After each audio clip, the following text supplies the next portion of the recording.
Exodus 16:17.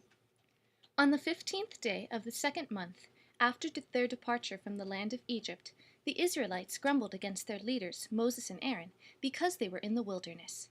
The Israelites cried, "Why didn't we die by the Lord's hand in Egypt? At least we had as much meat and bread as we wanted. You brought us into the wilderness to kill us." The Lord said to Moses, "Behold, I will rain bread from heaven for you. The people will go out and gather a day's portion every day.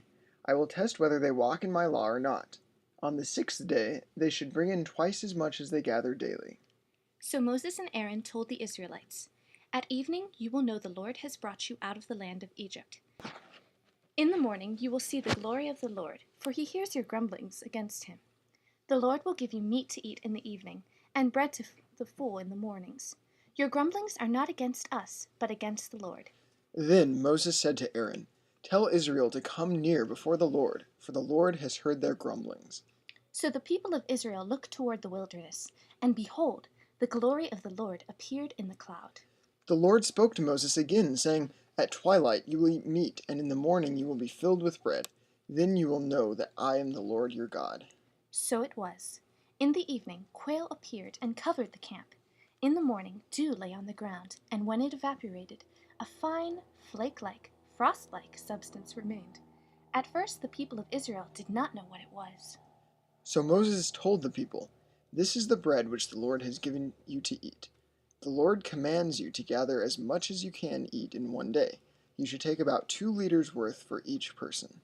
So the people gathered food, and after measuring it, everyone had just the right amount, not too much and not too little. Moses warned them not to keep any of it overnight, but some people disobeyed. And the next day the food bred worms and stank. Moses was angered, and after that, every morning the Israelites gathered only as much food as they could eat. When the sun grew hot, the remaining frost-like substance melted. On the 6th day, the people gathered twice as much bread, 4 liters each.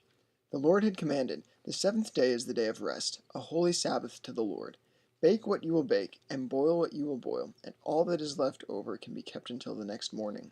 So the people kept the food overnight for the Sabbath, and it did not breed worms or stink.